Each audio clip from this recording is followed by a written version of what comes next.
How much? 10 pounds? There isn't. Per liter? 11 half. 11 half. Oh, yes. Okay.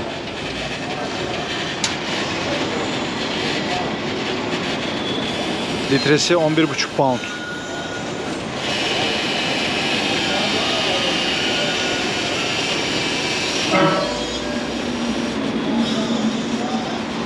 Kaç bir şey alır? 10. Bekle oğlum.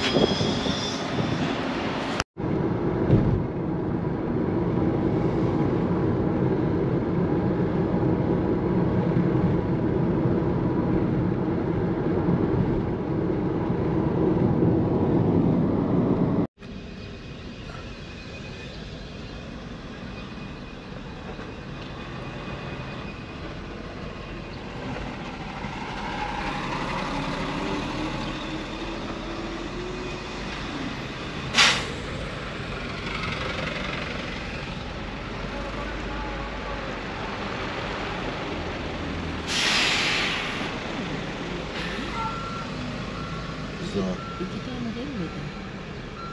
Kendi yavrusu mu?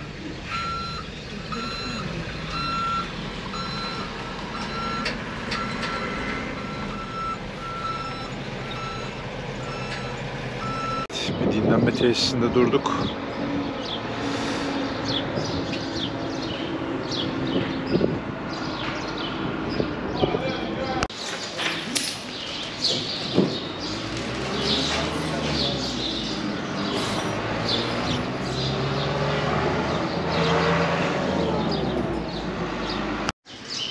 Doğru diyorum.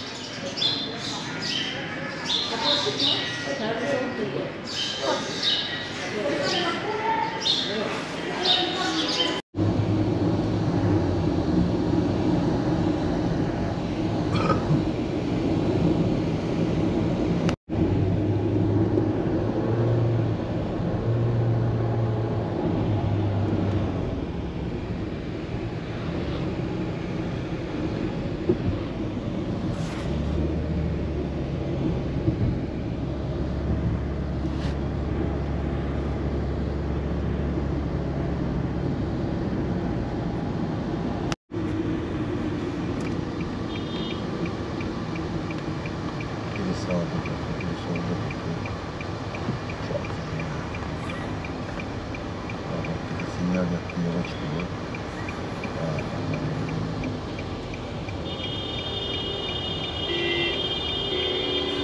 İlla ben gireceğim diyor. Bakın yarısını sıktı. Domates.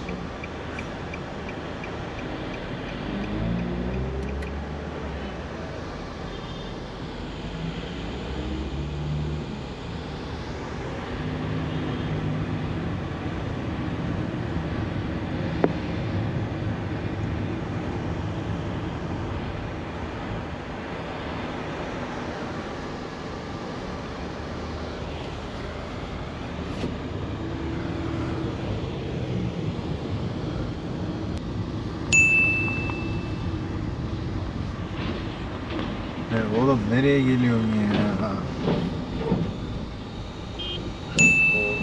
Oradan.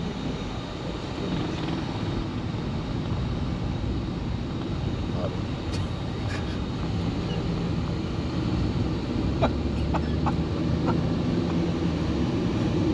Macera dolu Amerika.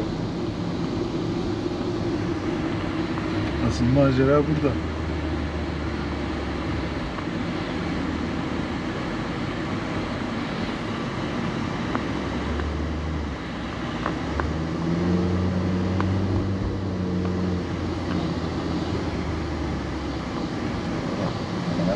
Kenardan geldi.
Luxor Airport.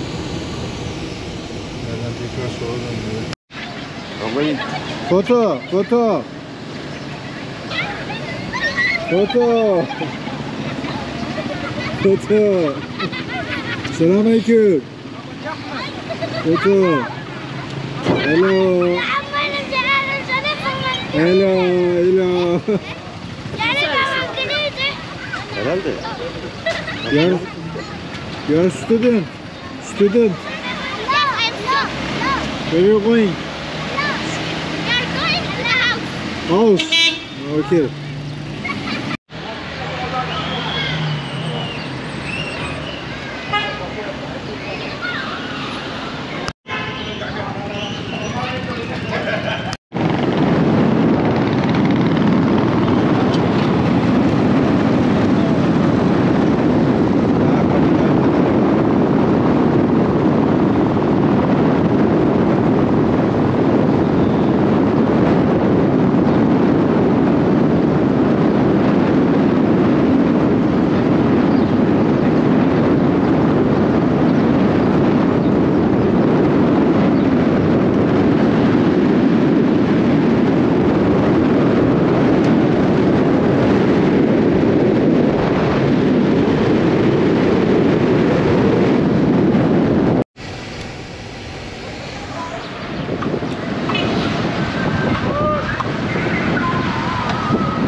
Luxor'a geldik.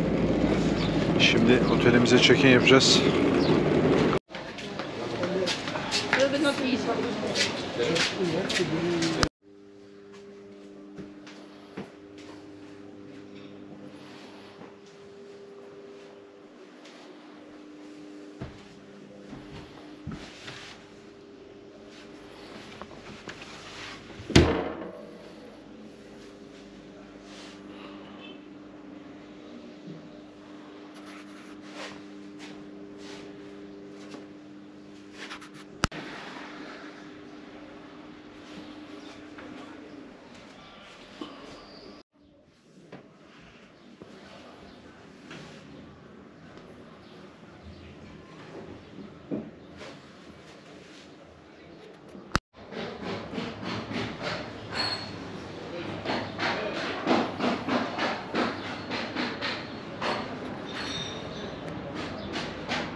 Burası otelin çatı katı restoranı.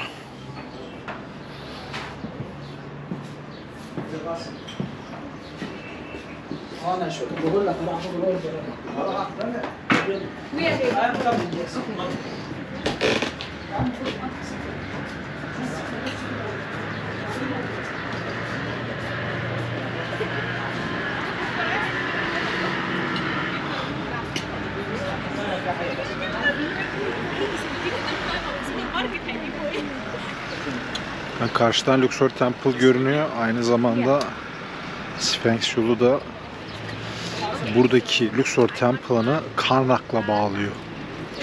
Geçmişte özellikle Antik Mısır zamanında Opet festivallerinde Karnak Tapınağı'ndan tanrılar çıkartılıp buradaki Luxor Tapınağı'na getiriliyormuş. Bakın karşıda Sphinx of Avenue dedikleri Sphinx bulvarı var. Bu yol ta Karnak'a kadar gidiyor. Burayı resmi bir törenle açmışlardı. Yanlış hatırlamıyorsam 1 veya 2 yıl oldu. Bizim otelin görünümü böyle. Menüsü de böyle. İçecekler. Mesela naneli çay 40 pound civarında. Mesela salep var 75. Çorbalar, mercimek, sebze, domates, salatalar, soğuk mezeler, sıcak mezeler, ana yemekler var, şiş tavuk,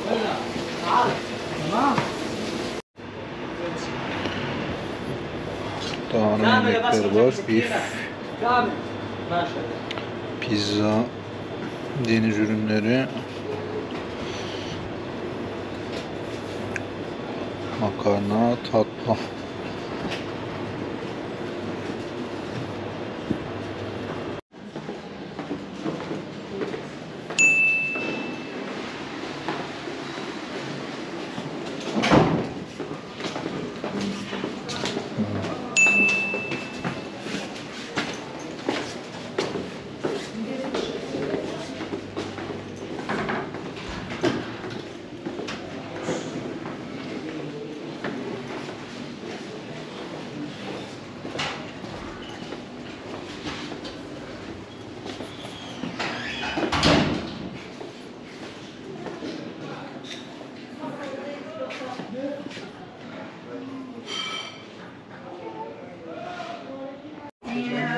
Selamünaleyküm.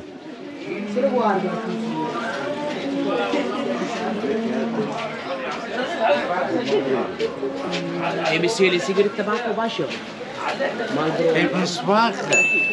Sukunit bisküvi sen. Hibiskus. Just have a look, sir.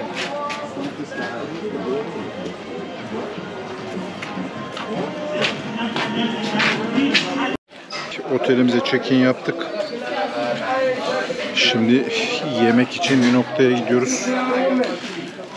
Luxor'un iyi felafelcilerinden bir tanesi var. Şimdi oraya doğru gidiyorum. Sizlere de onu paylaşmaya çalışacağım.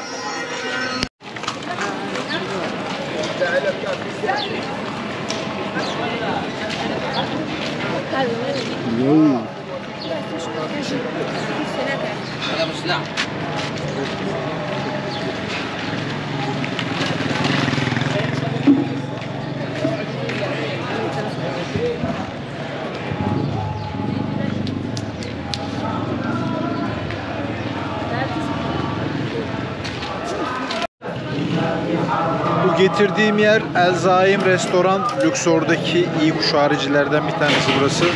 Yalnız Arapça. Şöyle sol taraftan göstereyim.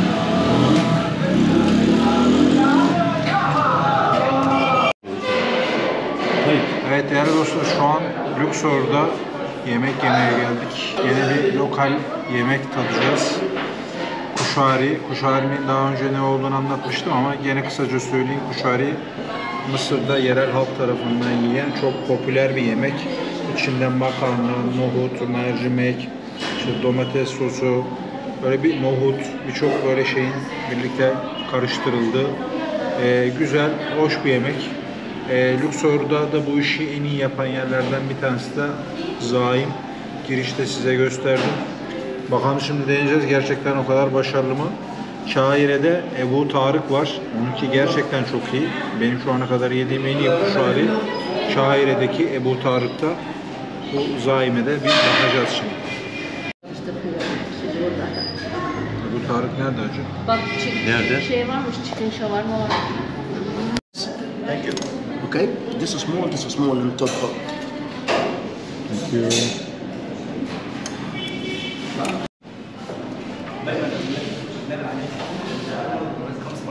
Burada tavuk çok az. Evet değerli dostlar. Sebze doldurmuş içine.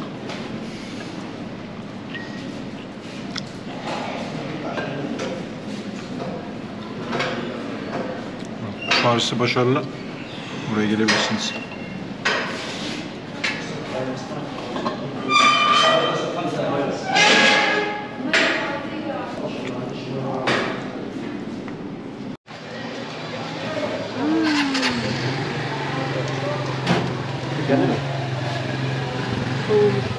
Ha? Tavuk. Yes. XX diyor. No, I have all size. I just. Bütün boylar var diyor. This fabric no bazaar. Anything you do. And I have a bolo like this, but Egyptian cotton. $2 dedi ya. Egyptian $2. Şu. İnandın mı sen de? Öyle dedi turistlere. Yok, $2. Touches a cotton. Allah Allah. Hiç sanmıyorum. Tişört be. Mesela sor bakalım isim yazarsa kaç para oluyor? Gerçi isim yazsan olacak, çok önemli değil ki. Ne? Kalitesi iyi gibi bak. Yani Baksana. diyor. Hı? Hı hı, güzel. It looks like good. I'm a teacher. Teacher. Yes, I have Bachelor of Science Embryology. What I studied in a chemistry, I do this in Alexandria from organic cotton. Organik koton. Yeah, finest tissues absorb the sweat. Organik pamuktan yapıyor. Ben kimyacıyım diyor. Tabii bak sallıyor olabilir ha. Yani bu işler böyle. Mısır'da. Sen boş ver abi, biz neyin, nasıl yapıldığı da. Bize kaç para, bize mevzu. İşlemelisi kaç lira? He says that how much and write His name. his name Yeah, and size. yeah. How many one you like? One or two? Kaç tane istiyorum? 1, 2, Bir tane. 2, 3. 3. Take care. I excuse. I have inside three quality, Come here because three material. 3 metre. 3 metre. Material. I show him And what he like, I tell him the price because it's little different between this and this and this. Three categories or two? No, three categories, Three. three qualities. Come, I will 3 kalite var diyor. Ona göre diyor fiyat söyleyeceğim sana diyor. quality. Highest quality. This En kalitelisi bu diyor.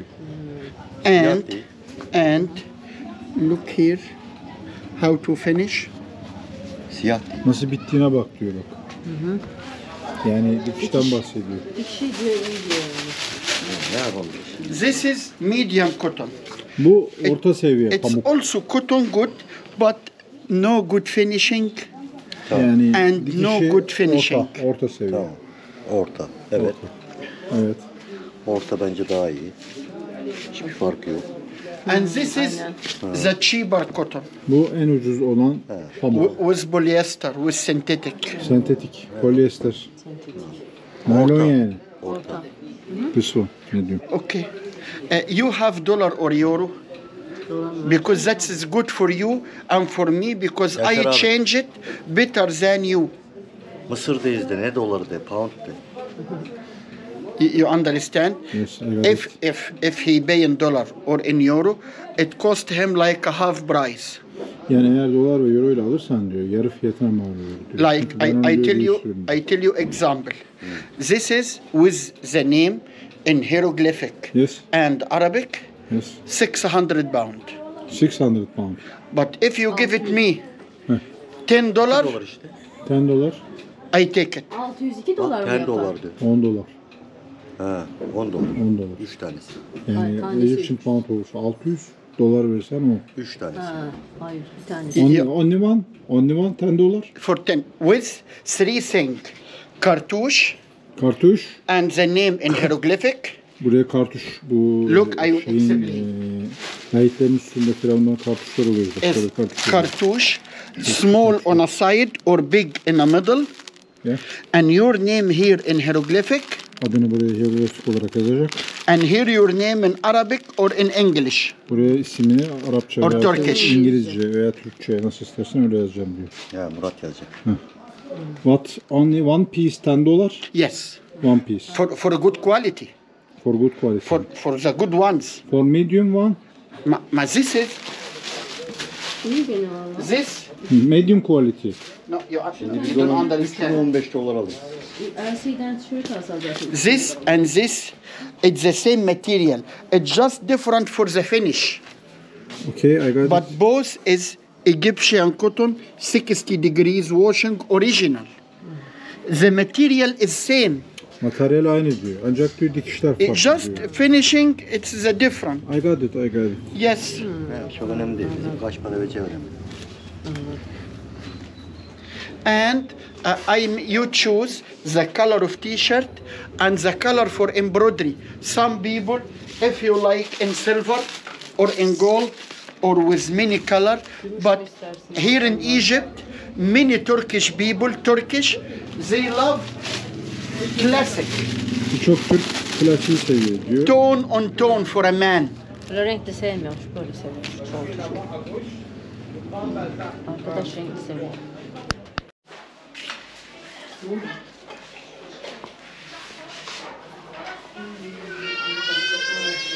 Renk siyah. Değil mi? Evet. Black.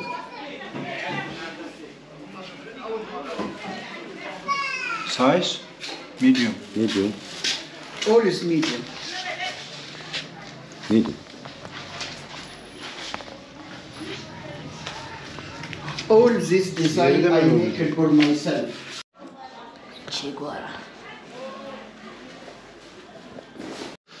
Değerli dostlar, şu anda Luxor'da bir tişörtçüdeyiz. Burada 3 çeşit tişört var. En düşük kalitesi olan polyester ve naylon. Onun dışında bir orta kalite var. Bir üst kalite var. Orta kalite ile üst kalite arasındaki tek fark dikiş farkı. Mısır hieroglifi olarak kartuş, biliyorsunuz lahitlerin üzerinde kartuş oluyor. Buraya adınızı yazıyor. Bir tane ortaya yazıyor. Alt kısmına da İngilizce olarak veya Arapça olarak adınızı yazdırabiliyorsunuz. Yani fiyat olarak aslında 10 dolar istedi. bir tanesi için. Birden fazla yaparsanız fiyatı aşağı çekiyor. 7'ye falan geliyor aşağı yukarı. Luxor. Sege. Wash ya wash. Hassan Shash. Hasan Şaş. Welcome to Luxor. Hasan Şaş? Yes. Who is he? Football. Okay. Borsuzlar yok ki. Evet sevgili dostlar, tişörtümü yaptırdım. Mısır hieroglifi ile adım yazıyor burada. Sol tarafta. Kalitesi gerçekten iyi. Düz pamuk olduğunu söyledi. Benim eşim bu terzi işlerinden bir miktar anlar. Kalite olarak iyi. Yani aşağı yukarı bu seviyedeki bir tişört 10 dolar civarında falan. Yani Türkiye fiyatlarıyla 300 lira. Böyle düşünebilirsiniz. Kaliteyi isminizi yazdırdınız. Burada çok sinek var. İyi anlaştığımızı düşünüyorum. Yani Mısır'da kural belli. Muhakkak kazıklanıyorsunuz. Bu kesin. Buradaki yetenek ne kadar az kazıklanmayı becerebilmek. Yani her halükarda kazıklanıyorsunuz. Buradaki önemli olan şey bunun oranı. Yani bunu olabildiği kadar aşağıya çekmek mesele. Bu konuda da karşılıklı bir satranç oynuyorsunuz. Sabırlı olup ciddi pazarlık yapmak lazım. We got a car. Yavaş yavaş Hasan Şaş. Hasan Şaş. Hasan Şaş, Hasan Şaş. Evet. Hasan Şaş. Silver tooth. Bu arkadaşta gümüş diş var. Yeah. Şu anda fiyatının bir tanesinin 1000 olduğunu söylüyor. 1000 pound. Aşağı yukarı 40 yıldır bu gümüş dişi takıyormuş. Onu anlatıyor bana. Ben de onu dinliyorum burada. You need a taxi? No, we got a car. You have a car? Yes. What about tomorrow? You have a car? We don't decide. Go to West Bank tomorrow? Maybe later. Yavaş yavaş Hasan Şaş.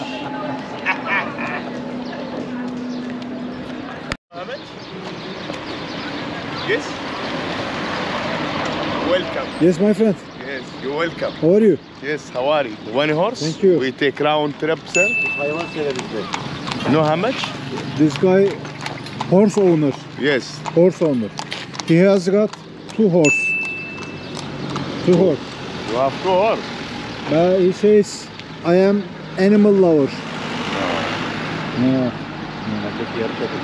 But he may have a one nice horse. Racing horse. Yes, this one. Türkiye'de Which one? Nice horse. If you not nice horse, not right for me.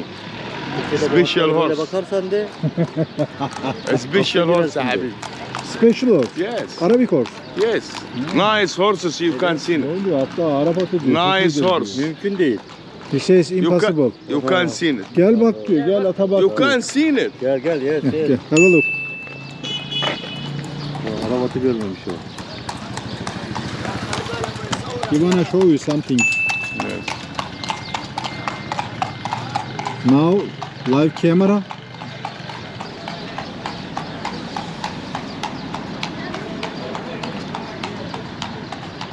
That horse formula like same this. Special in this. Aynısı diyor. You can see it. You can see it. Gel bak diyor. You Hadi. can see it. Come on. Gel gel bak. Biraz geyik şöyle. Bunlar nerede arabatı? Benimki Arap atı diyor. Arabatının zigotosu bir defa 1.60'tan başlar. Burada 1.60 var mı? Cigoto ne ya? Boyu. This Aziz. Al bak. Bak o arabatı. This my horses for me. Bak diyor. Look. Aziz. Ah, this one. Aziz mi? Yes. Yes. My name is Aziz. Görmüyor musun Aziz? Yes. Nice to meet you. Thank you, Habib. Special horse. Jitogo dediği yerden burası 1.60'ın üstü. La. Ava. Careful. Istıra. Bakın. Istıra. Ano. Special one.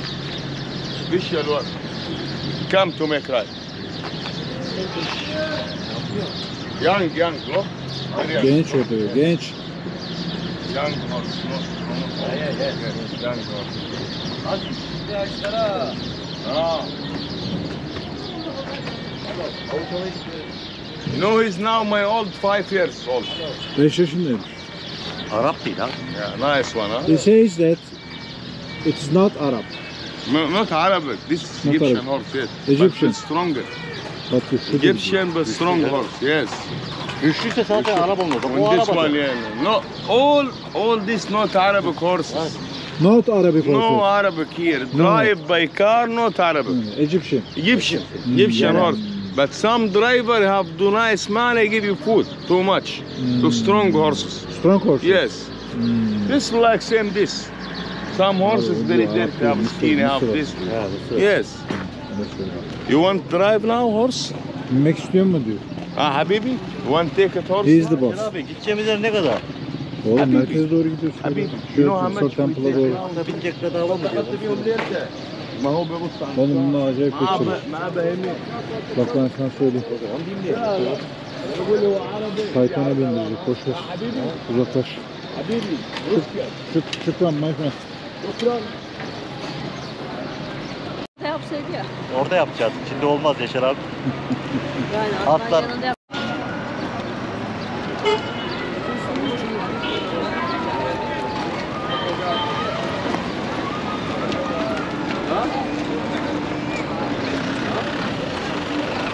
Şu anda Luxor'un merkezindeyim. Hemen sağ tarafında meşhur Luxor Tapınağı var. Luxor Temple. Ben sana dedim oraya da bir şey bulacaklar diye.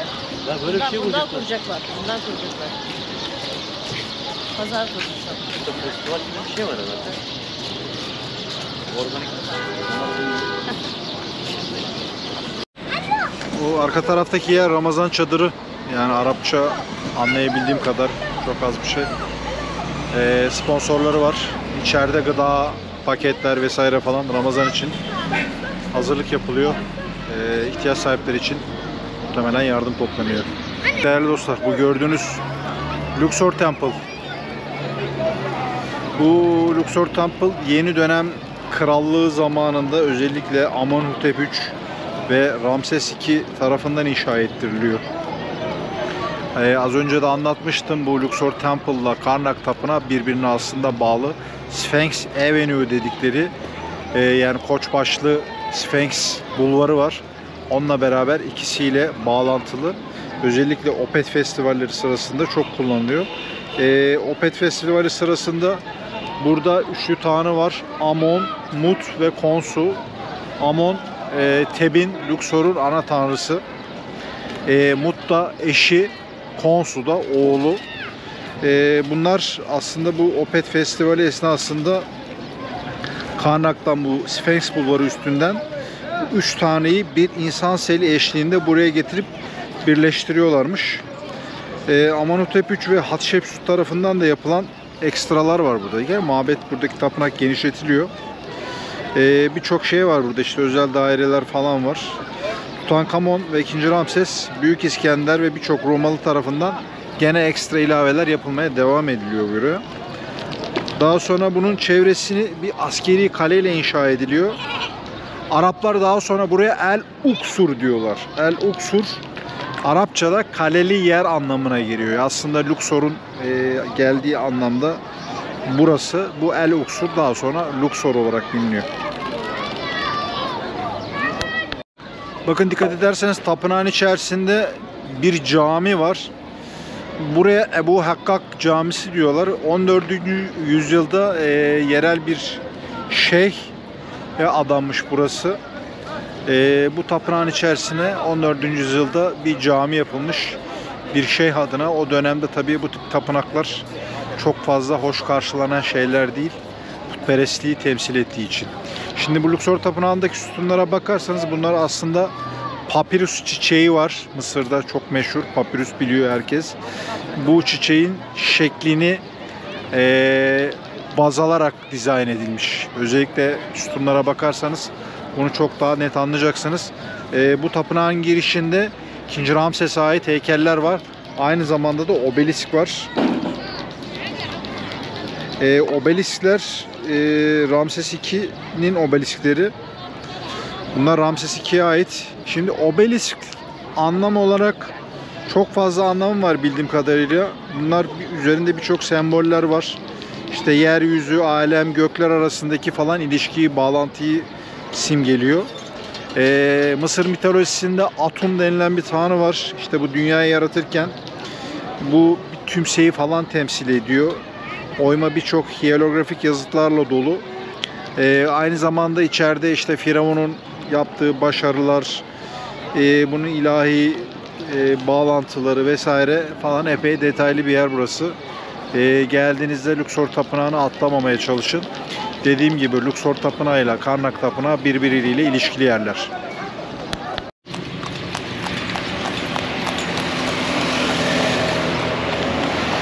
Şu gördüğünüz iki ana geçite pilon deniliyor. Bunlar 40 metre uzunluğunda. Aslında pylon Yunanca'dan geliyormuş.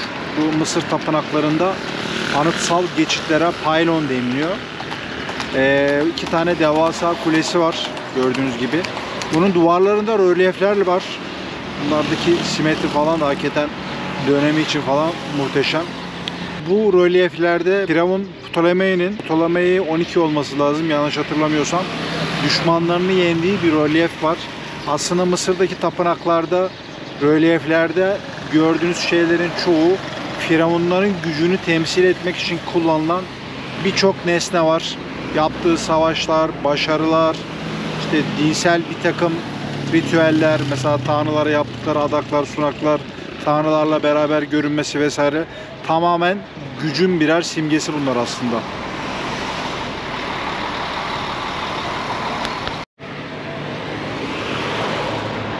Bu pilonun önündeki heykelleri görüyorsunuz. Aslında orijinalde 6 tane varmış. Yani Ramses II heykeli. Yalnız bunlardan 1, 2, 3, 4 tanesini görebiliyoruz. 2 tanesi ayakta. Bu heykellere sıklıkla kolossi deniliyor burada. Hükümdarların ilahi ve yetkili durumunu tasvir ediyor. Az önce anlattım. Tapınağın aynı zamanda koruyucusu ve nöbetçileri bunlar. Bunların bazıları çifte taç takıyor. Çifte tacın anlamı hem Upper Egypt hem Lower Egypt dedikleri yukarı ve aşağı Mısır'ın krallığını temsil ediyor. Çünkü geçmişte Mısır krallığı ikiye ayrılmış. Yukarı Mısır ve aşağı Mısır diye. Bu Mısır'ı birleştiren krallardan bir tanesi, Mısır'ı ilk kuran Menes, bunu birleştiriyor. Bu taçta 2 tane şey görürseniz iç içe geçmiş. Hem yukarı Mısır hem aşağı Mısır'ın kralı olduğunu gösteriyor. Antik Mısır'ı 3 döneme ayırmak lazım. Bir eski krallık dönemi var, bir orta krallık dönemi, bir de yeni krallık dönemi var. Aslında birçok yapı, anıtsal yapı, tapınakların çoğu yeni krallık dönemine ait. Bizim bildiğimiz meşhur firavunların çoğu aslında yeni krallık döneminden.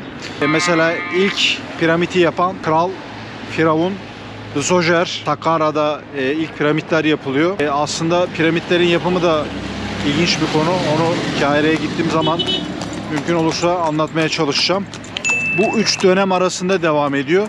Daha sonra Büyük İskender burayı fethediyor ve Ptolemaik denen bir dönem başlıyor. Çünkü İskender vefat ettikten sonra İskender'in generallerinden biri olan Ptolemaik burada firavun ve kral oluyor aslında.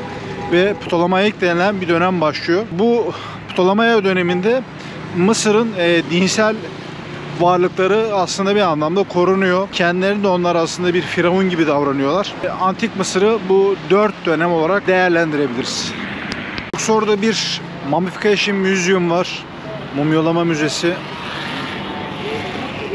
Şurada da giriş ücretleri var. Bakın sağda Arapça, aslında yerele fiyatının 20 olduğu yazıyor. Şimdi bu mumyalama müzesine ben daha önce girdim. Burada aslında bir mumya var. Bu mumya 21. hanedandan yüksek bir rahibe aitmiş. Ben öyle biliyorum en azından. Aynı zamanda mumyalama süreciyle ilgili kullanılan araçlar, gereçler, işte kaşık ve metal spatula var. Mesela beyni çıkarmak için kullanılıyor bu. İşte bu mumyalama sürecini anlatıyor. Mesela mumyalama süreci normalde 70 gün falan sürüyormuş. İşte burada 2 temel amaç var. İşte bedenin suyu alınıyor önce. Buradaki yine suyu almaktaki amaç bunu böceklere karşı korumak. Önce beyin bir çubuk vasıtasıyla burundan çıkartılıyor. Koku ve çürümeyi önlemek için burundan ağaç reçetesi ve kokular kullanılıyor. Sonrasında sol tarafında küçük bir kese açılıyor. Buradan iç organlar çıkartılıyor.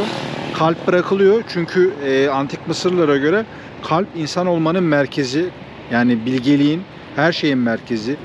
Mide, karaciğer, akciğer ve bağırsaklar kanopik jar denilen işte bu özel kavanozlara, özel kaplara koyulup mumya ile beraber yan taraftaki küçük şapeller dediğimiz odalarla beraber gömülüyor. Beden daha sonra natron denilen kimyasal bir tuzla kaplanıyor. Bunun 70 güne kadar kuruması bekleniyor. Bedendeki tüm su çekilince bedende sadece işte natronla temizleniyor, yıkanıp yağlanıyor, reçine ile kaplanıyor. Bu reçine bedeni saran bezler içinde yapıştırıcı görevi görüyor aslında. Yani onun temel özelliklerinden bir tanesi bu. Sarmalama esasında da tılsımlar falan koyuluyor işte. Firavunların yüzleri genelde üzerine de ölüm maskesi takılıyor. Yani mumyalama süreci özetle böyle. Çünkü bir mumya mezara konduğu an ahirete olan yolculuğu da aslında başlamış oluyor.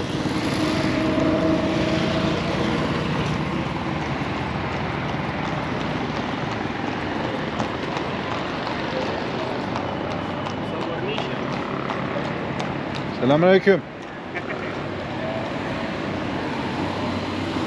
Şimdi mumyalama sürecini kısaca size özetlemeye çalıştım. Aslında mumyalamanın temel amaçlarından bir tanesi de ahirette ruhla bedenin birleşmesini sağlamak. Bunu Krallar Vadisi'ne gittiğimiz zaman size kısaca özetlemeye çalışacağım. Mısır mitolojisinde bir ahiret inancı var. Bu ahiret inancının önemli adımları var, önemli kitapları var. Amduat denilen yeraltı dünyasının kitapları, işte Ölüler kitabı var, Kapılar kitabı var, Mağaralar kitabı var. Bunun dışında Cennetteki İnek kitabı var. Bunun gibi böyle birçok kitap var. Kitaplar aslında Firavun'un ahirette Tanrı Ra ile beraber, milyonların teknesiyle beraber yapacağı seyahatte saat saat ne yapacağını anlatan bölümler var bu kitapta. Tılsımlar, bu kapıları geçerken kullanması gereken cümleler, ifadeler, kendisine yol gösterici birçok bilgi var.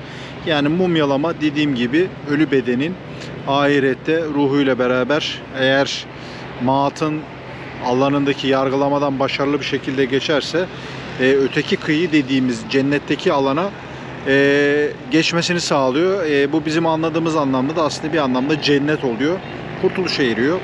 Eğer maatın alanında terazide maatın tüyüyle kalbi eşit gelmezse amit denilen bir canavar tarafından tabi ruh yutuluyor. Ruh yutulunca da zaten her şey bitmiş oluyor. Bizim anladığımız anlamda bu bir nevi aslında yok oluş, cehennem gibi bir şey. Tamamen yok oluyor. Onun için Mısırlılarda antik dünya çok önemli. Mumyalama işlemi tabii ki neticede firavunlar için yapılıyor. Firavunlar aynı zamanda tanrısal, ilahi güçle de bağlantılı olan kişiler. Yani tanrıların soyundan geldiği de düşünülüyor. Tarihte çünkü mesela birçok firavun tanrılaştırılmış. Mesela bunlardan bir tanesi Ahmoz I. Ahmoz I çok uzun süre tanrı olarak kendisine tapılmış. Dediğim gibi gücünü tanrılardan alıyor. Yani otoritesini zaten böyle sağlayabiliyor. Onun için mumyalama Mısır'da, Mısır hayatında, antik Mısır'da çok çok önemli bir olay. Az önce kısmen size izah etmeye çalıştım. Ne kadar izah edebildim bilmiyorum. Dediğim gibi Luxor'a gelirseniz bu mumyalama müzesini muhakkak ziyaret edin. Dediğim gibi içeride bu mumyalama işinin nasıl olduğunu, kullanılan araçları, gereçleri az önce anlattım hepsini. Bunları çok güzel bir şekilde orada göstermişler. Oradaki mumya da dediğim gibi yüksek bir rahibe ait. Asıl mumyalar şu anda Mısır'da, Kahire'de Mısır Müzesi'nden taşındı. Nimek denilen yeni bir müze yapıldı. Bütün mumyalar oraya taşındı. Mumyaları görmek isteyen arkadaşlar bu National Civilization Egyptian Museum denilen Nimek'e gitmeleri gerekiyor. Bu arada da Grand Egyptian Museum açılmadı henüz daha. Büyük Mısır Müzesi. Çok uzun zaman oldu. Tamamlanamadı bir türlü. Aslında bu senenin sonunda açılacağı ile ilgili bir takım bilgiler dönüyordu. Ama hala tamamlanamadı. Kahire'de yeni bir havalimanı yapılıyor. Sphinx diye. İşte sanırım onunla beraber birleştirecekler çevre düzenlemesi. Metro mesela orada Gize'ye kadar gidiyor. O tarafa falan ulaşımla ilgili falan sanırım sorunlar var. Mısır'da da şu anda ciddi ekonomik problemler var. Muhtemelen bu 2024 içerisinde açılması bekleniyor. Açılır mı açılmaz mı? Açıkçası bende bir fikrim yok. Çünkü 2 yıldır 3 yıldır sürekli olarak işte şu gün açılacak, bugün açılacak diye muhabbetler dönüp duruyor. Bu arada da Nil'in önündeyiz. Onu da size göstereyim. Nil arkadaşlar 6000 kilometre boyunca seyahat eden Antik Mısır'a hayat veren çok çok önemli bir nehir. Luxor'da da görüyorsunuz. Bu nehir ta Sudan'a kadar gidiyor.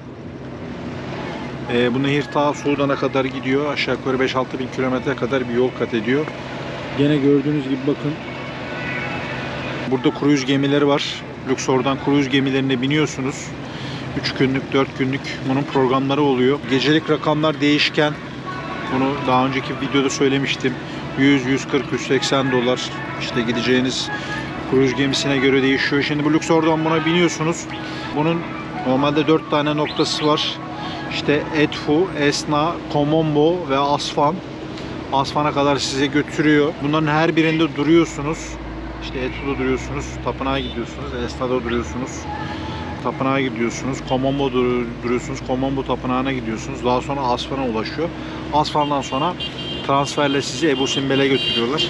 Ebu Simbel turunuzu tamamladıktan sonra tekrar kruz geminize gelip tekrar Luxor'a geri dönüyorsunuz. Bu kruz gemilerin birçoğu her şeye dahil konsept. Sabah, öğlen, akşam yemeği içerisinde işte yatağınız, yorganınız, gece eğlenceleri vesaire falan filan birçok şey bununla beraber. Elinizi sıcak sudan soğuk suya sokmadan, yani böyle bir opsiyon da var. Bilginiz olsun diye bunu da size anlattım. Şimdilik görüşmek üzere. 1975. 1075. Yeah. It's very good. Thank you, sir. Thank you. Strong. Şükran.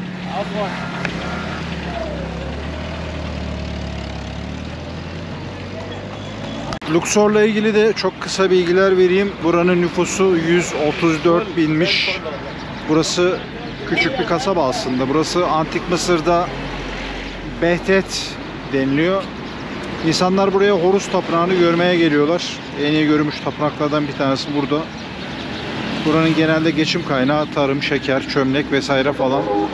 Ancak özellikle antik dönemde Tebs hem yukarı hem aşağı Mısır'ın ana krallığının başkentliğini yapmış çok uzun süre. Luxor o anlamda önemli bir kent.